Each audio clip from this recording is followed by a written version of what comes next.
ঠান্ডা যুদ্ধের মাঝেই চীনকে পরাস্ত করতে ভারতকে দাবার বোট বানাচ্ছে আমেরিকা। যাদের কাছে কোনো বৈধ পাসপোর্ট নেই তারা ভারত থেকে গ্রেপ্তার হচ্ছে। এর মানে কি? US undercover plot exposed. তাহলে কি একদম সরাসরি ডোনাল্ড ট্রাম্পের সঙ্গে কোনো সম্পর্ক রয়েছে? যে ব্যক্তি চায়না কোনোদিনও যায়নি বলে স্বীকার করছে না, তার কাছে চাইনিজ পাসপোর্ট রয়েছে। কেন? হোয়াই? কিভাবে ভারতে এতগুলো দিন সে থেকে গেল? এর নেপথ্যে কি কোনো গভীর ষড়যন্ত্র বা উদ্দেশ্য রয়েছে? জর্ডান ব্রাউনের সঙ্গে ম্যাথু ভ্যান ডাইকের কোনো কি যোগসূত্র রয়েছে? এরা গ্রেপ্তার হয়ে গেছে, এরকম কি আরো অনেকে ভারতে ছড়িয়ে ছিটিয়ে রয়েছে? একদিকে মায়ানমারের জুন্টা সরকার আর অন্যদিকে চীনের লেফটিস্ট সরকার। ঠান্ডা যুদ্ধের মাঝেই চীনকে পরাস্ত করতে ভারতকে দাবার বোট বানাচ্ছে আমেরিকা। কেন বললাম, এই প্রশ্নের উত্থাপন কেন করলাম, তার কারণ রয়েছে বৃহৎ, অনেক বড় আকারে।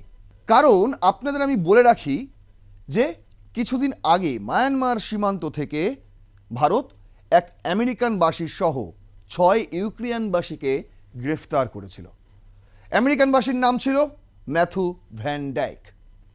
আবার ঠিক তারপরেই সাম্প্রতিককালে নেপাল সীমান্ত থেকে আরও এক আমেরিকাবাসীকে গ্রেফতার করেছে ভারতের এসএসবি।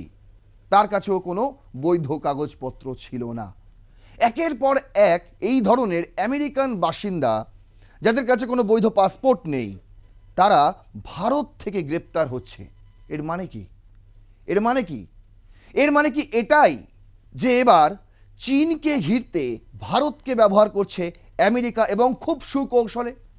আপনাদের আমি জানিয়েছিলাম মণিপুরে যে হিংসা অনবরত চলছে, সেই হিংসার নেপথ্যে আসল কারণ কি, সেই এপিসোডটি আমি ডেসক্রিপশনে দিয়ে দেবো, অবশ্যই দেখবেন যদি না দেখে থাকেন। আর যদি সেই এপিসোড আপনারা দেখে থাকেন তাহলে তারপর থেকে আজকের গল্পটা আমি বলতে শুরু করব।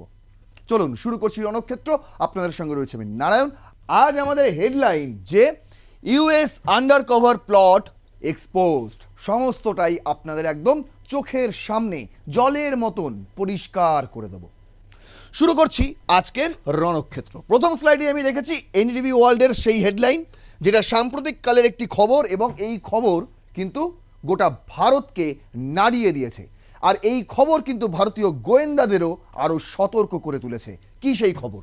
বলছে US man caught near Nepal border with no passport claims navy first. একজন মার্কিন নাগরিক যাকে নেপাল বর্ডার থেকে গ্রেপ্তার করা হয়েছে, তার কাছে কোনো রকম পাসপোর্ট ছিল না, কিন্তু তিনি দাবি করেছেন যে তিনি মার্কিন নেভির একজন প্রাক্তন অফিসার।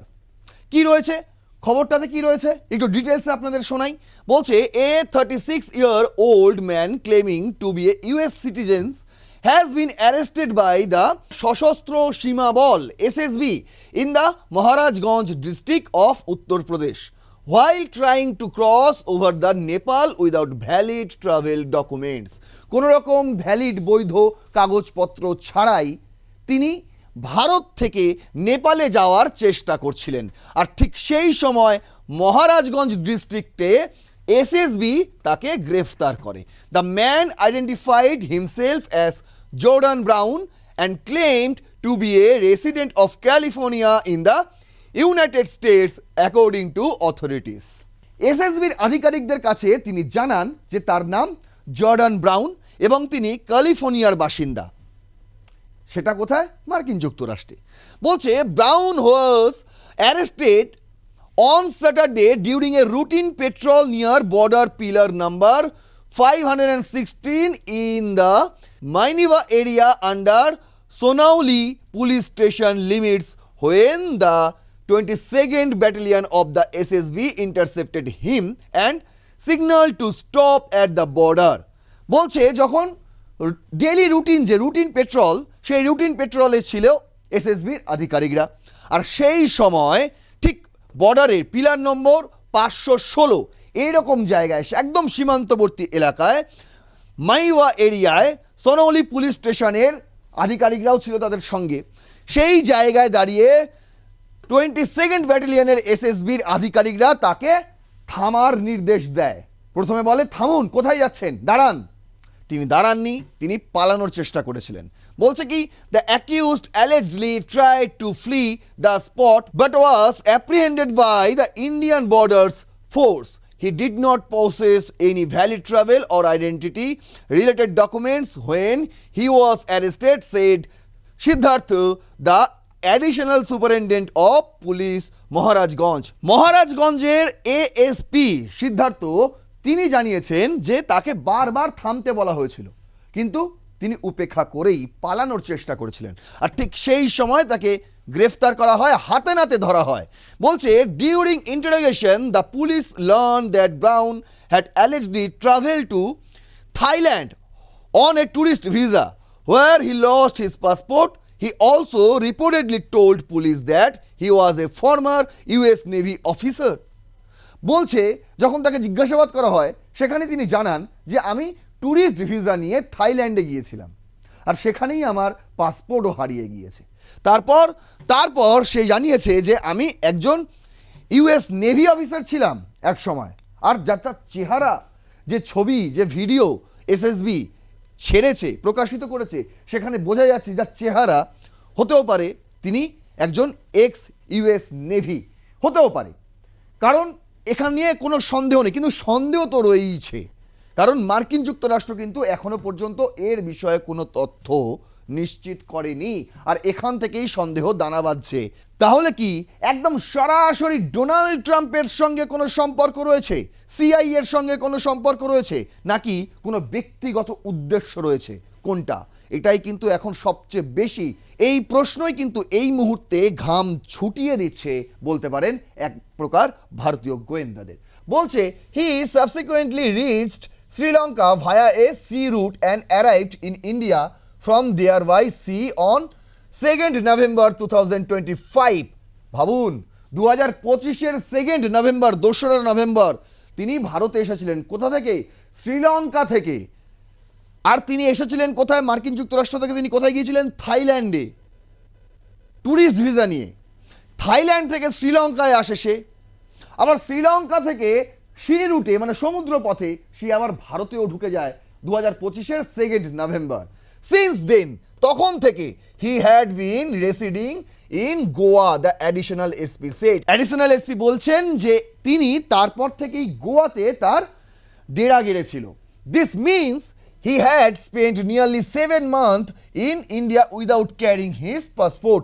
কোনো রকম বৈধ পাসপোর্ট, বৈধ তো বাদ দিন, কোনো অবৈধ পাসপোর্টও তার কাছে ছিল না, এবং কোনো রকম পাসপোর্ট ছাড়াই সে প্রায় 7 মাস ভারতে অবস্থান করেছিল। ভেবে দেখুন, পরবর্তীকালে কিন্তু তার কাছ থেকে পাসপোর্ট উদ্ধার হয়েছে, সেটাও আপনাদের আমি জানাবো। কিন্তু কোনো রকম বৈধ পাসপোর্ট ছাড়া, অবৈধ পাসপোর্টও বাদ দিন, পাসপোর্ট ছাড়া এখানে যেটা লিখেছে এনডিবি ওয়ার্ল্ড, তিনি 7 মাস কাটিয়ে ফেলেছিলেন এই ভারতে।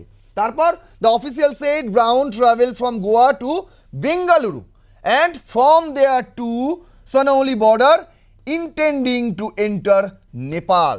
গোয়া থেকে সে যায় বেঙ্গালুরু এবং সেখান থেকে হয়ে সে সানাউলি বর্ডারে আসে উত্তরপ্রদেশের, এবং সেখান থেকে সে নেপালে যাওয়ার উপক্রম খোঁজে। He was attempting to enter Nepal when he was apprehended without any valid travel documents or proof of identity, the officer added. তাহলে তার কাছে কি কি ছিল? তার কাছ থেকেও কিন্তু বিশাল কিছু উদ্ধারও হয়েছে। কি কি উদ্ধার হয়েছে? আর যা যা উদ্ধার হয়েছে না, সেখানেই সবচেয়ে বেশি সন্দেহ এসে দানা বাঁধছে যে এইগুলো নিয়ে সে বিনা পাসপোর্টে কেন ভারতে অবস্থান করছিল, কেন, হোয়াই। বলছে, হিন্দুস্তান টাইমস করছে যে হু ইজ জর্ডান ব্রাউন, সে নিজেকে এক্স ইউএস নেভি অফিসার বলে পরিচয় দিয়েছে। সে নিজের যে পরিচয় দিয়েছে সেটা কতটা সত্যি, এটাও কিন্তু একটা তদন্তের বিষয়। বলছে, US national under scanner for trying to cross India Nepal border what proof related? প্রথমেই বলে রাখি আপনাদের, during a search the SSB recovered 31,460 in cash and 2 mobile phones from Brown as per PTI. 31,460 টাকা ক্যাশ তার কাছ থেকে উদ্ধার হয়েছে। এটা বলা যাচ্ছে না, এখনো পর্যন্ত কনফার্ম হয়নি যে এই টাকাটা কি ভারতীয় মুদ্রায় উদ্ধার হয়েছে না নেপালি মুদ্রায়। মানে তার কাছে কোন নোট ছিল, ভারতের নোট ছিল না নেপালের নোট ছিল? সম্ভবত যতটুকু ধারণা করা যাচ্ছে, অনুমান করা যাচ্ছে যে তার কাছে ভারতের নোটই ছিল, তার কারণ তখনও সে নেপালে পৌঁছতে পারেনি, তার আগে তাকে গ্রেপ্তার করা হয়েছে। However it is not known whether the currency was Indian or Nepalese. এখানেই সেটা বলা হয়েছে যে সেটা ইন্ডিয়ান ছিল না নেপালি ছিল, এখনও সেটা বোঝা যাচ্ছে না, এখনও জানানো হয়নি সেটা। Separately HT reported that the mobile phone Nepalese currency, কিন্তু কিছু নেপালিস কারেন্সিও তার কাছ থেকে উদ্ধার হয়েছে, মোবাইল ফোনও পাওয়া গেছে, রিলিজিয়াস বুক, কিছু ধর্মীয় বই তার কাছ থেকে উদ্ধার হয়েছে। আচ্ছা, অ্যান এআই ট্রান্সলেটার ডিভাইস, সবচেয়ে মারাত্মক যে জিনিসটি, কোনো অস্ত্র নয় কিন্তু এটা দিয়ে সে অনেক কিছু করতে পারে। কি? এআই ট্রান্সলেটার ডিভাইস, মানে আপনি যে কোনো ভাষায় তার সামনে কথা বলুন না কেন, সে ওই এআই ট্রান্সলেটারের মাধ্যমে আপনার ভাষা ঠিক বুঝতে পেরে যাবে, ঠিক বুঝতে পেরে যাবে। আপনি যদি তার সামনে দাঁড়িয়ে তাকে গালমন্দও করেন, ভাবছেন হয়তো আমি তো বাংলা ভাষায় বলছি ভাই, সে তো বুঝবে না, আমি তো হিন্দি ভাষায় বলছি গালমন্দ করছি, সে তো বুঝবে না, সে কিন্তু সব বুঝছে। যদি তাকে নিয়ে কোনো রকম অন্যরকম পরিকল্পনা করা হয় সেটাও কিন্তু সে বুঝবে। বুঝতে পারছেন কত বড় অস্ত্র এটা? এআই ট্রান্সলেটার ডিভাইস তার কাছে ছিল এবং সে সঙ্গে সঙ্গে নিয়ে সেটা ঘুরতো। আর কি ছিল? এ চাইনিজ পাসপোর্ট, এটাও একটি মারাত্মক জিনিস ছিল তার কাছে। জানি না, সে কিন্তু তদন্তে এখনো পর্যন্ত জিজ্ঞাসাবাদে এটুকু কনফার্ম করেনি সে কখনো চায়নায় গিয়েছিল কিনা। যে ব্যক্তি চায়নায় কোনোদিনও যায়নি বলে স্বীকার করছে না, তার কাছে চাইনিজ পাসপোর্ট রয়েছে। কেন? Why? A diary, a wristwatch and other belongings were recovered from his possession. Officials said examinations of items recovered was underway. He further said that Brown's claims are currently being verified. A cash has been registered against him at the Sanoli police station under section 21 and 23 of the Immigration and Foreigner Acts for entering India without valid documents. Section 21 and 23 আন্ডারে তার বিরুদ্ধে অভিবাসন এবং বিদেশি আইন অনুযায়ী মামলা রুজু করা হয়েছে ইতিমধ্যেই সোনালী পুলিশ স্টেশনে। Police said the man has been arrested during interrogation. He told authorities that his name has Jordan brown. He was 36 years old and he had served in the US Navy for about 6 years. 6 বছর ধরে তিনি নাকি মার্কিন নেভিতে ছিলেন, 6 বছর তিনি service করেছেন, এমনটাই ইন্টারোগেশনে তিনি দাবি করেছেন। He also claim that he was a California resident and had a studied at University of California. University of ক্যালিফোর্নিয়াতেই তার নাকি পড়াশোনা। এখানেই শেষ নয়, আরও মারাত্মক তথ্য রয়েছে তার বিরুদ্ধে। কি? দ্য টাইমস অফ ইন্ডিয়া করছে, এক্স ইউএস নেভি তো আপনারা জেনেই গেছেন এতক্ষণে, তার আবার ইন্ডিয়ান ওয়াইফও রয়েছে। ভাবুন ভাবুন, সবচেয়ে মারাত্মক যে বিষয়টি, তার আবার একজন ইন্ডিয়ান ওয়াইফও রয়েছে। কি বলছে? What we know about American caught near Nepal border. Brown also claimed he met an Indian women from Uttarakhand in Italy 3 years ago।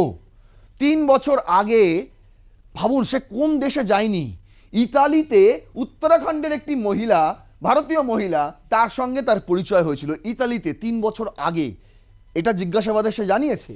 R and married her in October 2024, 2024 অক্টোবরে সেই মহিলাকেই সে বিয়েও করেছে। ভাবুন, according to him she works as a yoga instructor, এবং তার স্ত্রী নাকি একজন যোগা কোচ, এমনটাই তিনি দাবি করেছেন। আর ভাবুন, এখানে অনেক কিছু ভাবার বিষয় আছে। কি কি? প্রথমত যে বিষয়টা নিয়ে ভারতীয় গোয়েন্দারা তদন্তে নেমে পড়েছে সেটা হলো কিভাবে ভারতে এতগুলো দিন সে থেকে গেল, কিভাবে সবার নজর এড়িয়ে, আর কেন তার কাছে চাইনিজ পাসপোর্ট ছিল, কি কারণে, তার কি কোনো বদ উদ্দেশ্য ছিল? যদি সেই বদ উদ্দেশ্য কার্যকর করতে গিয়ে ধরা পড়ে যেত তাহলে প্রক্সি দেওয়ার জন্য চাইনিজ পাসপোর্টটা সে বার করতো। তার কাছে এআই ট্রান্সলেটার ডিভাইস কেন ছিল, কি করতো, সেগুলো দিয়ে কোন কোন কাজে এসেছে সেই এআই ট্রান্সলেশন ডিভাইস। আর অন্যদিকে কেন একজন ভারতীয় মহিলাকেই বিয়ে করতে হলো, কি কারণ, এর নেপথ্যেও কি কোনো গভীর ষড়যন্ত্র বা উদ্দেশ্য রয়েছে, এই সমস্ত কিছুই কিন্তু এখন আতশ কাচের তলায়। এবার আপনাদের দেখাই যে মাস কয়েক আগে আমরা আরও একজনকে গ্রেপ্তার করেছিলাম, মার্কিন বাসিন্দা ম্যাথু অ্যারন ভ্যান ডাইক তার পুরো নাম। তাকে গত 3রা জুলাই কোর্টে পেশ করা হয়েছিল। আর যখন তাকে কোর্টে পেশ করা হয়েছিল তার ছবিটা আপনাদের একবার দেখাই। এই অবস্থায় হুইল চেয়ারে করে তাকে কোর্টে পেশ করা হয়েছিল, এই অবস্থায় তার চেহারাটা দেখুন। আর যখন সে ধরা পড়েছিল, মানে যখন লিবিয়ায় সে কাজ করত সেই সময়ের ছবি এটা, আর তিহার জেলে থাকাকালীন সেই সময়ের ছবি এটা। দুটো ছবির মধ্যে তফাৎটা একবার বোঝার চেষ্টা করবেন। আর এই তফাৎটাকে তুলে ধরেই সে নতুন নাটক রচনা করতে শুরু করেছে। 3 জুলাই তাকে যখন কোর্টে তোলা হয় তখন সে নতুন একটি বাহানা দেয়। কি বাহানা? বলছে terror group trainer Matthew Van Dyke seeks American style diet as Indian food is in Tihar jail too spicy oily. বলছে তেলে ভাজা খাবার আমরা খাই না, আমাকে প্লিজ আমেরিকান স্টাইল যে খাবার সেগুলোকে অ্যালাউ করা হোক, এবং তার জন্য যদি আপনারা রান্না করে দানা দিতে পারেন তাহলে আমার কাছেই রান্নার সুযোগ সুবিধা দিয়ে দেওয়া হোক। মানে ভারী অদ্ভুত আবদার। আর এই কারণে, মানে তার ইন্ডিয়ান খাবার নাকি মুখে রুচছে না, এই কারণে সে প্রায় লাগাতার 50 দিন কিছু খায়নি। ভাবুন, এখানেও কিন্তু অনেক গল্প রয়েছে। তাকে যেভাবে গ্রেফতার করা হয়েছিল, তার বিরুদ্ধে যা যা অভিযোগ রয়েছে, এখনো পর্যন্ত তার সপক্ষে আমেরিকান সরকারের কোনো রকম কোনো কিছু নেই। সেখানে দাঁড়িয়ে তার এই ধরনের বায়না কিন্তু গোয়েন্দাদের ভাবাচ্ছে। বলছে the Delhi court will next hear on July 21। পরবর্তী শুনানি হবে 21শে July. A plea by US national Matthew Aaron Van Dyke and accused in a NIA case over a alleged terror conspiracy targeting India and involving ethnic arm groups in Myanmar. মায়ানমারে যারা বিপ্লবী গোষ্ঠী রয়েছে তাদের হাতে অস্ত্র তুলে দেওয়া, তাদেরকে অস্ত্র প্রশিক্ষণ দেওয়া, এমনকি ড্রোন পরিচালনাতেও প্রশিক্ষণ দেওয়ার কাজ করত এই ম্যাথু ভ্যান ডাইক। এখন পুরোপুরি সেগুলো স্পষ্ট হয়ে গেছে, তদন্তে প্রমাণ তথ্য হিসেবে উঠে এসেছে। Seeking permission to receive an American style diet in Delhi Tihar jail, he has been unable to eat the spicy, oily and deep fried food served in prison and has remained on a hunger strike for around 15 days, his lawyers have reportedly told the court. বলছে সে 50 দিন ধরে কিছু খেতে পারেনি। কেন? তাকে যে jail থেকে খাবার দেওয়া হয় তিহার জেলে, সেটা খুবই মশলাদার, সেটা খুবই অয়েলি এবং ডিপ ফ্রাইড, মানে একদম ছাকা তেলে ভাজা যাকে বলে, যেগুলো তার মুখে রুচছে না। সেই জন্য সে গত 50 দিন ধরে নাকি কিছুই খাননি, জল ছাড়া। The issue had surfaced earlier too on July 3। July 3 যখন তাকে পেশ করা হয়েছিল তখন এটা তার লয়ার কোর্টকে বলে। When the court extended the judicial custody of Van Dyke and the other accused till August 1, August 1 পর্যন্ত তাদের কিন্তু এই মুহূর্তে জুডিশিয়াল কাস্টাডি রয়েছে। PTI quoted sources as saying he was not eating prison food and was subsisting on liquids including juice and soy milk, and that the application seeking outside food would be moved shortly. Van Dyke was produced before the court in a wheelchair that day. এখানে আমি আপনাদের জন্য বাংলায় সাজিয়েছি তার কি কি আবেদন এবং তার কি অবস্থা হয়েছে গত 50 দিনে, এবং তিনি নতুন কি প্রস্তাব দিয়েছে কোর্টের কাছে। প্রথমত আপনাদের দেখাই, তিনি বলছেন যে ভারতীয় জেলের অতিরিক্ত মশলাদার, তৈলাক্ত এবং ডিপ ফ্রাইড ডুবো তেলে ভাজা খাবার শরীরে একেবারেই সহ্য হচ্ছে না। এই কারণে তিনি গত 6 মে 2026 থেকে নাকি কার্যত অনশনে রয়েছেন এবং কেবল সয়া দুধ ও তরল খেয়েই নাকি বেঁচে আছেন, মানে জুস টুস আর কি। শারীরিক অবস্থার অবনতি হয়েছে, স্বাভাবিক। আবেদনে জানানো হয়েছে গত 50 দিনের বেশি সময় ধরে চলা এই অনশনের কারণে তার প্রায় 14 কেজি 30 পাউন্ড ওজন কমে গেছে। পুষ্টির অভাবে তার দৃষ্টিশক্তিও নাকি দুর্বল হয়ে পড়েছে। আর এখান থেকেই তার যে দাবি, যে প্রস্তাব কোর্টের কাছে তার আইনজীবী রেখেছে, বলছে ম্যাথু জেলের ভেতর একটি ইন্ডাকশন কুকার, রান্নার পাত্র এবং সবজি কাটার চপার রাখার অনুমতি চেয়েছেন। একই সাথে বাইরে থেকে নিজেদের খরচে পাস্তা, চিকেন, রেড মিট, ডাল, olive oil, told milk, soya milk এবং বোতলজাত জল কিনে রান্না করার আবেদনও জানিয়েছে। তার পরিবার এই সমস্ত খরচ বহন করতে প্রস্তুত বলে জানানো হয়েছে। দিল্লির আদালত এই বিষয়ে তিহার জেল কর্তৃপক্ষের কাছে জবাব তলব করেছে এবং আগামী 21শে জুলাই 2026 তারিখে মামলার পরবর্তী শুনানির দিন ধার্য করেছে। সেই দিনই সিদ্ধান্ত নেবে কোর্ট যে তাকে এই যে তার যে আবেদন, এইগুলো তাকে রাখার অনুমতি কোর্ট দেবে হ্যাঁ কি না। আমার মতে বলে তাকে কোর্ট এই ধরনের অনুমতি দেবে না। তার কারণ কি? তার কারণ এখানেও কিন্তু কোনো একটা গভীর ষড়যন্ত্র থাকলেও থাকতে পারে। দেখুন, যারা কিন্তু এক্সপার্ট, আগে আপনাদের এই পরিচয়টা দিই, যারা ভুলে গেছেন তাদের জন্য আরেকবার স্মরণ করিয়ে দিই। কে এই Matthew Van Dyke? Who is Matthew Van Dyke, the American at the centre of the NIA proof? বলছে এনআইএর এফআইআর অনুযায়ী তারা পর্যটক ভিসা নিয়ে ভারতে প্রবেশ করে, প্রয়োজনীয় পারমিট ছাড়াই উত্তর পূর্ব ভারতে চলে যান। মনে আছে, মায়ানমার থেকে ড্রোন ঢুকিয়ে মণিপুরে অশান্তি, আর সেই অশান্তির নেপথ্যে কিন্তু এরা রয়েছে। এনআইএর যে চার্জশিট, যে এপিসোডে আপনাদের আমি বলেছিলাম পুরো গল্পটা, সেই এপিসোডটা অবশ্যই দেখবেন, ডেসক্রিপশনে দেওয়া আছে, যেটা আমি একদম প্রথমেই আপনাদেরকে জানালাম, সেই এপিসোডের কথাই বলছি আমি। বলছে সেখান থেকে ছাড়াই উত্তর পূর্বে চলে যান। এরপর তারা মিজোরাম সীমান্ত দিয়ে অবৈধভাবে মায়ানমারেও প্রবেশ করেন। অভিযোগ রয়েছে মিয়ানমারে সক্রিয় জান্তা বিরোধী জাতিগত সশস্ত্র গোষ্ঠীগুলোকে, এথনিক আর্ম অর্গানাইজেশনস, তারা উন্নত ড্রোন যুদ্ধ ও রণকৌশলের প্রশিক্ষণ দিচ্ছিলেন। তাদের বিরুদ্ধে ভারতের কঠোর সন্ত্রাস বিরোধী আইন ইউএপিএ ধারায় এবং ষড়যন্ত্রের ধারায় মামলা রুজু করা হয়। এপ্রিল মাসে আদালতে তাদের বিচার বিভাগীয় হেফাজতে পাঠানো হয়। আর ম্যাথু ভ্যান ডাইক আন্তর্জাতিক মহলে একজন বিতর্কিত চরিত্র, কারণ তিনি নিজেকে একজন যুদ্ধ সংবাদদাতা, প্রামাণ্যচিত্র নির্মাতা এবং আমেরিকান ফ্রিডম ফাইটার হিসেবেও পরিচয় দেন। 2011 সালে লিবিয়ার গৃহযুদ্ধে তিনি মুয়াম্মার গাদ্দাফির বিরুদ্ধে বিদ্রোহী গোষ্ঠীর হয়ে সরাসরি অস্ত্র হাতে লড়াই করেছিলেন এবং সেখানে বেশ কিছুদিন বন্দীও ছিলেন। পরবর্তীতে তিনি সিরিয়ার গৃহযুদ্ধে অংশ নেন এবং 2014 সালে সন্স অব লিবার্টি ইন্টারন্যাশনাল সলি নামে একটি অলাভজনক সামরিক পরামর্শ সংস্থা গড়ে তোলেন, যা বিভিন্ন দেশে সশস্ত্র গোষ্ঠীগুলোকে প্রশিক্ষণ ও রসদ সরবরাহ করে থাকে। সম্প্রতি তিনি ইউক্রেন যুদ্ধেও সক্রিয় ছিলেন। তার মূলত যে এজেন্ডা ছিল, এই যে অলাভজনক সামরিক পরামর্শক সংস্থা গড়ে তুলেছিলেন, সন্স অব লিবার্টি ইন্টারন্যাশনাল সলি এই নামে যে সংস্থা তিনি গড়ে তুলেছিলেন, তার মূল উদ্দেশ্য যে ছিল যে বিভিন্ন দেশে যেখানে আমেরিকার রুল চলে না, সেই সমস্ত দেশে গিয়ে সরকার বদলে দাও। আর সরকার বদলে দেওয়ার জন্য যদি কোনো বিরোধী গোষ্ঠীকে ফান্ড করতে হয়, মদত দিতে হয়, অস্ত্র সরবরাহ করতে হয়, ড্রোন প্রশিক্ষণ দিতে হয়, যাবতীয় করা হবে, যাবতীয় সেরকম সমস্ত ট্রেনিং এর কাছেও ছিল এবং এও সেই সমস্ত ট্রেনিং দিত। কিন্তু প্রশ্ন হচ্ছে যে এই ম্যাথু ভ্যান ডাইকের সঙ্গে জর্ডান ব্রাউন, তাদের কি কোনো যোগসূত্র রয়েছে? জর্ডান ব্রাউনের সঙ্গে ম্যাথু ভ্যান ডাইকের কোনো কি যোগসূত্র রয়েছে? কারণ দুজনেই কিন্তু অবৈধ কাগজপত্র নিয়ে ধরা পড়েছে। তাদের কাছ থেকে কিন্তু এমন এমন জিনিস উদ্ধার হয়েছে যেখানে গিয়ে কিন্তু এই যোগসূত্র খুঁজে পাচ্ছে ভারতীয় গোয়েন্দারা। বলা হচ্ছে যে এরা গ্রেপ্তার হয়ে গেছে। এরকম কি আরও অনেকে ভারতে ছড়িয়ে ছিটিয়ে রয়েছে যারা এখনও গ্রেপ্তার হয়নি?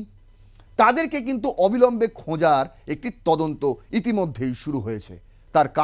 তার কারণ হচ্ছে এই মুহূর্তে চীন এবং আমেরিকার মধ্যে যে ঠান্ডা যুদ্ধ চলছে, সেই ঠান্ডা যুদ্ধে চীনকে ঘিরে ফেলতে, চীনকে পরাস্ত করতে ভারতকে ব্যবহার করছে আমেরিকা, এমনটা কিন্তু প্রশ্ন উঠছে। আমি বলছি না এটা একদম বাস্তব, কিন্তু এই প্রশ্ন উঠছে।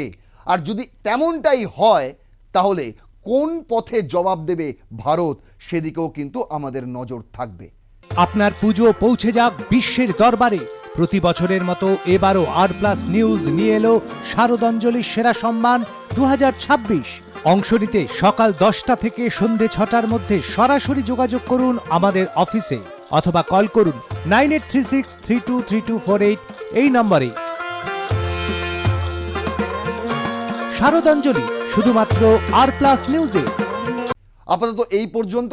যদি মনে হয় এই ভিডিওটি ইনফরমেটিভ তাহলে অবশ্যই শেয়ার করবেন, আরও 5 জনকে দেখার সুযোগ করে দেবেন, লাইক করবেন, আপনার মূল্যবান বক্তব্য অবশ্যই কমেন্ট বক্সে লিখবেন, লাইক করবেন ভিডিওটি, সাবস্ক্রাইব করবেন আর+ নিউজ 24x7 দেখতে থাকুন রণক্ষেত্র। জয় হিন্দ, বন্দে মাতরম। কি রে, তোর বেশ র্যাশ হয়েছে দেখছি।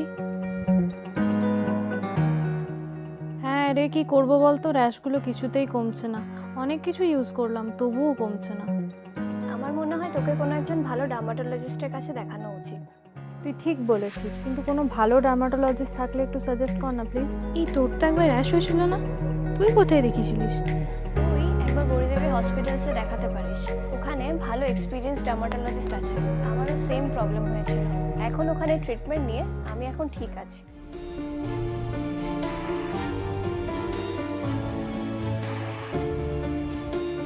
গৌরী দেবী হসপিটাল, রাজবাঁধ, দুর্গাপুর। যোগাযোগ 8001003333, 8001113333।